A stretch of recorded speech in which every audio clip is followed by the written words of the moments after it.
For those of you who saw my written review on my personal blog, you know that I really enjoyed Pacific Drive.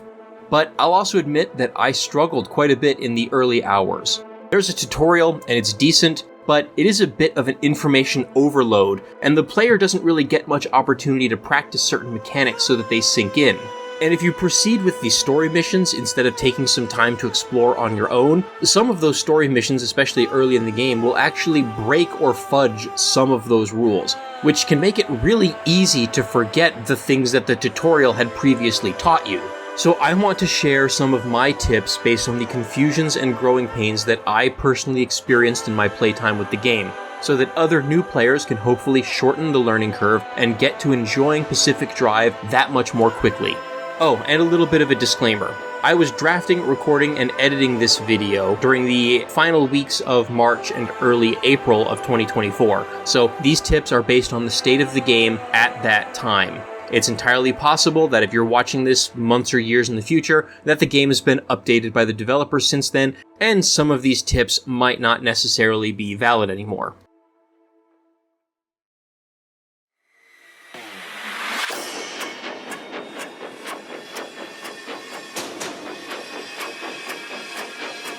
This first tip should be pretty obvious and should go without saying, but it did trip me up a little bit, so I'm going to say it anyway. Make sure that you understand the game's rules about how exits, gateways, and checkpoints work. Early in my playtime, I was mistakenly thinking that gateways and exits were different things. After all, there are two different icons on the map, and the game uses both terms interchangeably, so it can be confusing as to what these words mean and how players are able to leave a junction. Checkpoints are not exits. Checkpoints allow travel between different zones, but they do not allow travel back to the garage. When the game says no stable exits, it means there are no gateways back to the garage. Because of this confusion, I made a couple of trips in which I got stuck in a cycle of going from one zone with no stable exits to another zone with no stable exits, deeper and deeper into the zone, and the trip dragged out far longer than I had planned. I ran out of inventory and trunk space, and I started accumulating a lot of meaningless damage to my character and the car. It seems stupid in hindsight, but it was pretty easy to get confused here. So to be clear, this is a gateway. It is also an exit, because gateways and exits are the same thing. This, on the other hand, is a checkpoint. Checkpoints are not exits. Checkpoints simply allow traversal between the different junctions. Checkpoints do not allow you to return back to the garage. This leads to an important rule, which is that you cannot simply drive back to the garage. It is not possible to plan a circular loop of junctions that will bring you back to the garage and allow you to avoid the storm entirely. You must activate a gateway portal, which is the giant tower of light, and you must race the storm to that gateway in order to return to the garage. If a location in the trip planner or your map says there are no stable exits, then that means that you cannot create a gateway in that location. In order to create a gateway, the location must show a blue number and a CLIM cost for gateway, K-L-I-M. If the location does not have this gateway cost listed, then you cannot return to the garage from this location, and you will only be able to exit the location through a checkpoint, which means you will have to travel to another location and hopefully open a gateway there. So plan your trips accordingly and avoid dead ends.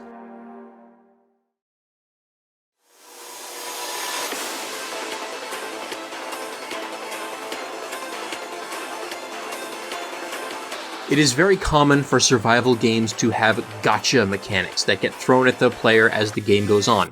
Pacific Drive is no exception, as its anomalies change and get harder as you get deeper and deeper into the zone. But Pacific Drive is not an Iron Man game, in which death means that you have to restart the game from scratch.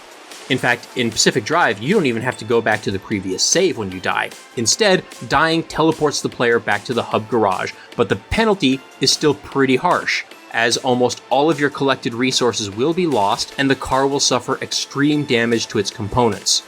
So if you find that you're having a lot of trouble in a particular junction or a particular trip, you might be tempted to just abandon the trip prematurely and return to the garage.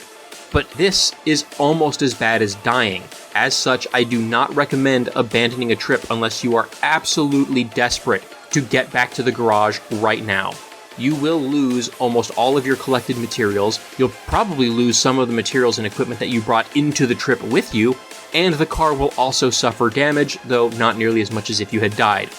All of this loss will set you back considerably, as you'll have to grind not only to recollect the materials you lost, but also grind for more materials to recraft the equipment that you lost, and also to possibly repair or replace any damaged or destroyed car parts. In fact, if you think a particular trip is turning into a lost cause, then I recommend that you at least try to find and open a gateway and just make a run for it. Even if you die in the attempt, it's not going to be all that much worse than if you had outright abandoned the trip. But dying gives you one particular advantage. If you die, you have an opportunity to go back to that same junction and make a corpse run by returning to find your remnant ghost. The remnant ghost is a rusted out hulk of your car, but it will still have most of the parts and materials that you had when you died. It's like soul remains in a Dark Souls game. There will be some loss of material, and all of the old parts of the destroyed car will be heavily damaged, but they will at least be salvageable. Unlike outright abandoning a trip, dying will at least give you an opportunity to recover most of what you lost, and you're going to be out there grinding for new stuff anyway, so you might as well pick up the old stuff too. Just be sure to have plenty of extra storage space in case you decide to salvage things like panels, doors, or tires off of your remnant ghost. And to circle back to my disclaimer from earlier about how the game might change, the remnant ghost and trip abandoning mechanics are the things that I think are the most likely to get significant changes based on player feedback, because I don't know why abandoning a trip is as harsh as it is. I don't know why abandoning a trip does not let you get to your remnant ghost. I think it probably should, so I would not be surprised if that gets updated in some future patch, in which case abandoning a trip might not be as big a deal as I'm making it out to be here.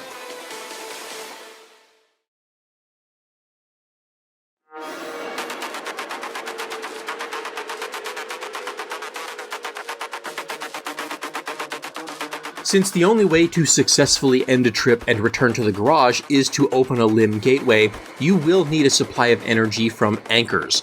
Some of the story missions might automatically open a gateway for you by triggering the final objectives, but the majority of trips, you will need to have enough energy to open a gateway yourself. Another important fact to know is that activating a gateway does not actually consume that energy. You only need to possess that threshold of energy from anchors in order to be able to activate a gateway. But you keep all of that energy if you successfully make it back to the garage. So you don't have to worry about needing to collect extra anchors in order to have a surplus of energy that you can use for upgrades at the fabrication station in the garage later. Even though it's not necessary to collect a surplus of energy, I still recommend that you collect anchors and their energy from the early junctions in any given trip. This will ensure that you will have enough energy to actually activate a gateway at the end of the trip when you need to, and also that you will have this energy available if you need to bail from a given trip early before you had planned to. The reason that I recommend this is that as you go deeper and deeper into the zone, the anomalies, obstacles, and other challenges in any given junction will become harder and more dangerous.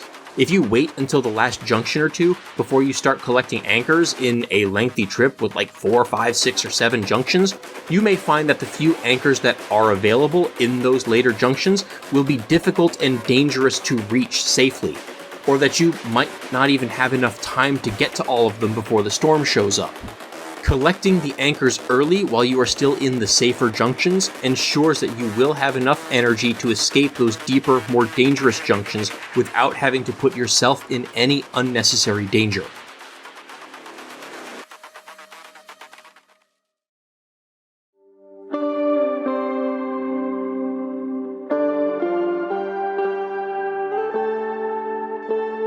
It might not seem like it early in the game, but components like electronics and copper wire can become major bottlenecks for mid-game and late-game crafting. Early in the game, you're probably more focused on things like metals, plastics, rubber, and glass for crafting doors, panels, and tires for your remnant. And you might also be looking for chemicals to keep your stockpiles of repair putty full. And you're not wrong, as these are very important early game resources to get your car and supply stockpiles up to snuff. But don't neglect breaking down computers, televisions, phones, radios, and other electronics for their copper wires and electronic parts. These components will become essential for crafting light bulbs, circuit boards, and other mid-level car upgrades. Things like improved headlights, spare car batteries, new tools, and defensive upgrades will all require electronic components. In my early hours with Pacific Drive, I avoided scrapping the many computers and TVs that I came across because I noticed that scrapping them would eat through the durability of my scrapper tool very quickly. I was worried that I would be wasting too many materials crafting and recrafting scrappers. And also I figured that I'd probably be able to collect these materials from like boxes and bins and stuff like that later anyway.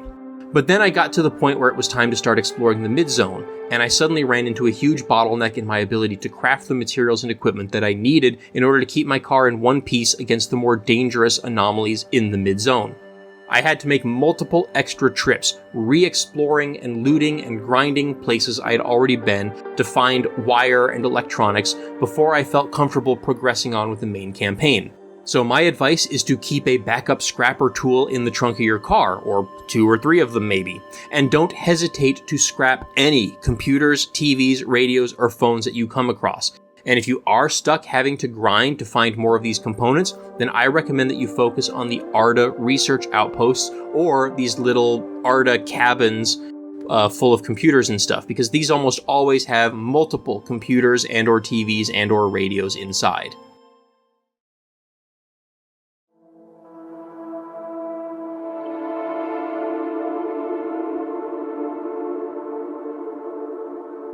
One of the parts that will rapidly eat into your supply of electronics is your car's headlights. In order to avoid having to constantly consume wire and light bulbs replacing your headlights, I recommend that you always prioritize repairing your headlights with repair putty.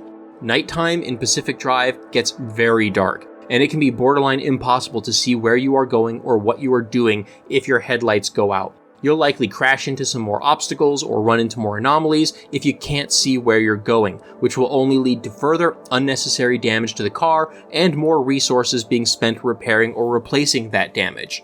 Also, using repair putty to repair headlights instead of outright replacing them will free up more wire and light bulbs for crafting things like floodlights and flashlights that will let you explore in the dark when you're outside of the car.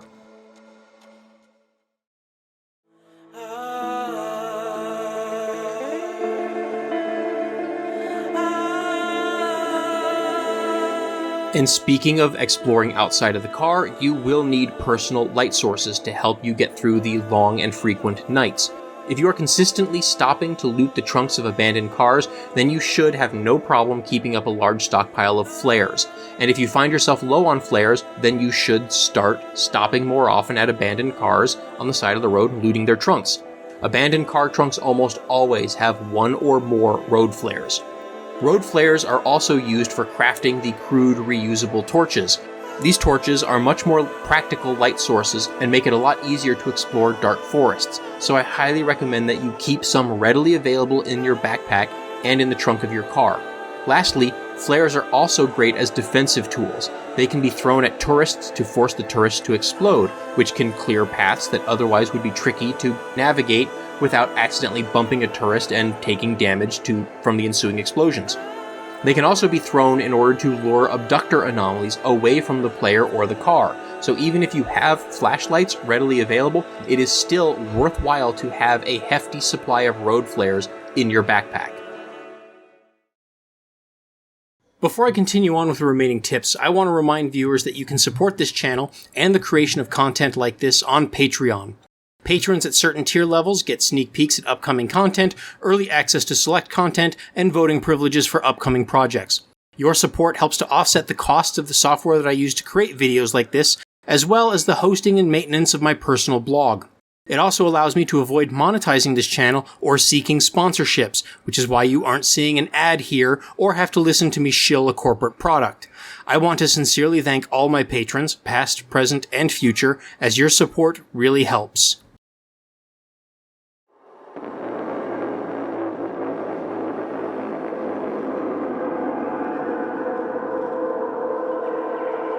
If you see a box truck or an ARDA investigator, I recommend that you always make an effort to stop and search its cargo. These trucks almost always contain a large amount of resources and usually also contain some rare resources. They almost always also contain one or more car parts, such as a door, a panel, or a wheel, and can also contain tools, sometimes even tools that you don't have access to via the crafting station.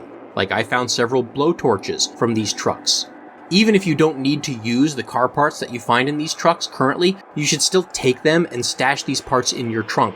You can then use them as spare parts later in the trip if your car takes excessive damage. And if you keep those parts through to the end of the trip, then you can toss them into the Matter Deconstructor in the garage to reclaim most of the parts that they are made out of. If you absolutely do not have room in your trunk for these large parts, then you can just drop them on the ground outside of the box truck and then use your scrapper to disassemble it and collect the constituent parts. You won't get as many parts this way as if you had used the deconstructor in the garage, but you will still get something. And those parts will likely stack with the resources that you already have, which will save you some inventory space. Box trucks and investigators also often have documents that will reveal more lore and backstory. They will also almost always have some kind of cosmetic item as well. This might simply be a paint or a decal, but it can also be one of the rare customization parts that can be equipped at the detailing station in the garage. These might include things like hood ornaments, bobbleheads, shifters, and so forth. These items are highly randomized and they're difficult to find, so pick them up whenever you see them.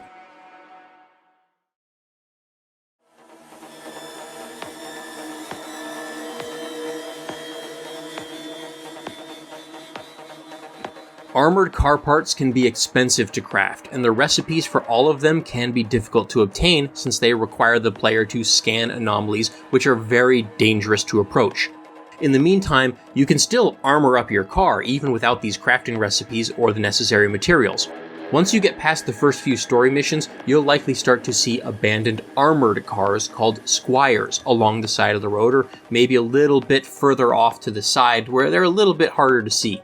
These cars will usually have one or two intact armored panels or doors and may also have off-road tires. If you have a Liberator tool, which you should have with you ASAP, you can use it to detach these parts from the abandoned cars without destroying them. You can then equip them to your car to replace the crude or steel parts that you probably already have. This is a highly cost-effective way to armor your car up for the trips into the slightly more dangerous mid-zone. And if you're really lucky, the Squire in question might have a panel, door, and an off-road tire all next to each other on the same side of the car. In this case, a single well-placed Liberator shot can potentially remove all three parts at once. This is probably the single most efficient way to obtain multiple armored parts and off-road tires in the game. And of course, if you don't have a Liberator with you, you can still use your scrapper to scrap these parts and take the resources. Then, when you obtain the recipes for the armored parts later in the game, you'll hopefully have enough of the resources to craft at least a few of these parts.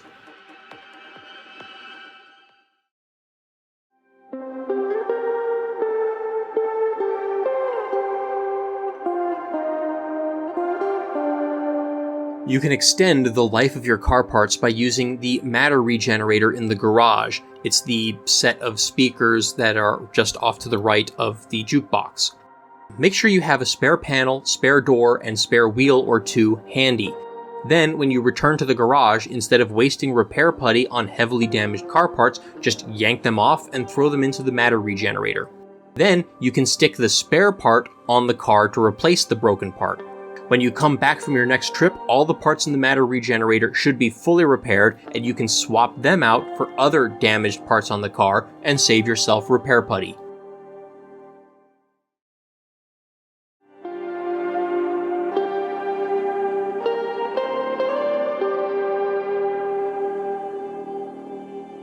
Over the course of the game, car parts will eventually acquire defects, or they will completely break. At this point, these parts cannot be fully repaired, not even with the Matter Regenerator. And this will eventually happen to all of your car parts, even the ones you are consistently repairing with the Matter Regenerator. When this does happen, don't simply remove the car part and drop it on the ground, and try not to scrap it either. Instead, keep the part and toss it into the Matter Deconstructor in the garage. This will return most of the resources that were used to construct it, which will likely provide you with enough resources to craft a shiny new replacement, or maybe even an upgrade.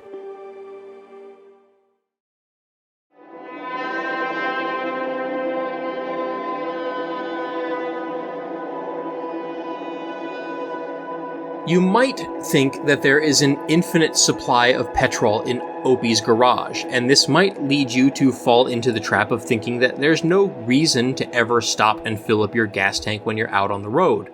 But this cannot be further from the truth, and I definitely recommend that you stop for gas whenever it is convenient. The game does not tell you this at the start, but the fuel pump inside Opie's garage actually does have a limited amount of fuel that will be depleted as you play through the game. This fuel pump contains a lot of gasoline, and so it is highly unlikely that any player will exhaust all of the gasoline unless you are grinding for hundreds of hours, so you really don't have to worry about running out of gas. However, the fact that fuel is actually a finite resource means that I highly recommend that you top off your fuel tank while out on the road, because that fuel will constantly be regenerating every time you revisit a location, even if it's a location you've already been.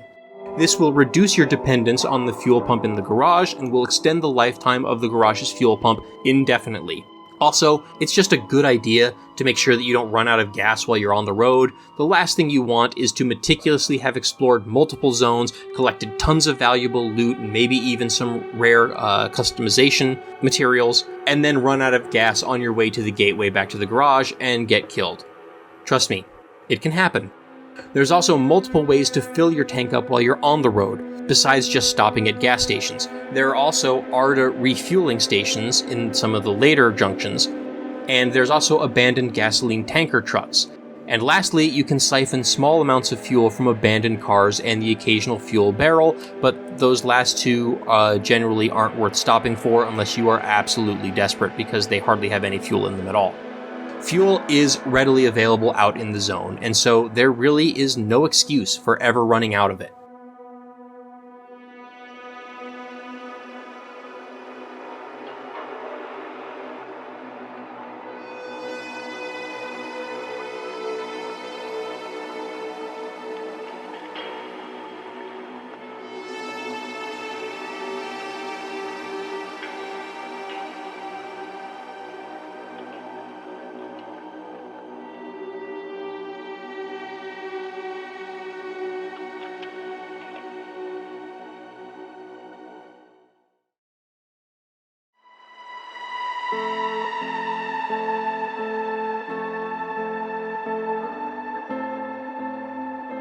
Another reason to regularly stop at gas stations is that they are likely to have a friendly dumpster outside. Just like the dumpster outside of Opie's garage, the friendly dumpster outside of gas stations will provide a trove of resources, and might also provide whole tools such as repair putty, or crafted components such as steel sheets or light bulbs. They might also occasionally spit out rare cosmetic items. These dumpsters are also the primary source of dumpster pearls in the game, which are incredibly valuable resources that can be broken down at the Matter Deconstructor in the garage for an absolute haul of materials and resources. These pearls take up a relatively small amount of space in your inventory, especially considering how many resources they typically provide when broken down. The pearls also come in different sizes and rarities, with the larger and more rare pearls also providing rarer, crafted components such as steel sheets, light bulbs, or circuit boards. Always take dumpster pearls with you when you find them. Lastly, friendly dumpsters can often be activated more than once, which will provide additional materials. Most dumpsters can be activated twice, but I think I've come across some that allowed 3 or maybe even 4 activations, so keep activating it until it stops giving you more stuff.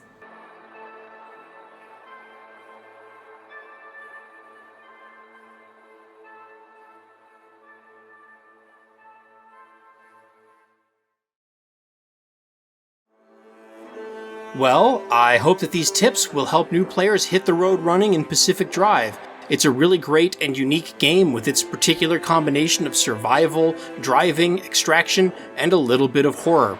It took me a little while to really get the hang of things and understand what I was doing, but once I figured things out, I was totally hooked. Now, I hope that you can more quickly pass the figure things out phase and get straight to the being hooked part. Oh, and don't forget to check out my new sister channel, Mega Bears Fan Plays, on which I upload my raw gameplay from select games that I play. You can watch my entire playthrough of Pacific Drive there, and see firsthand the many mistakes I made in the opening hours. If I get more interest in that channel, or if I get a nudge from my patrons, hint hint, wink wink, I may also start adding commentary, so that I can more quickly release more improvised and less extensively edited content that hopefully doesn't cut into the more highly produced video essays that you see on this main channel. So go ahead and subscribe to Mega Bears Fan Plays, and be sure to like and comment if you want to see more gameplay with commentary. Thanks for watching, and happy driving. Looks like you're getting the hang of things. Well, once you get that unfortunate driving under control.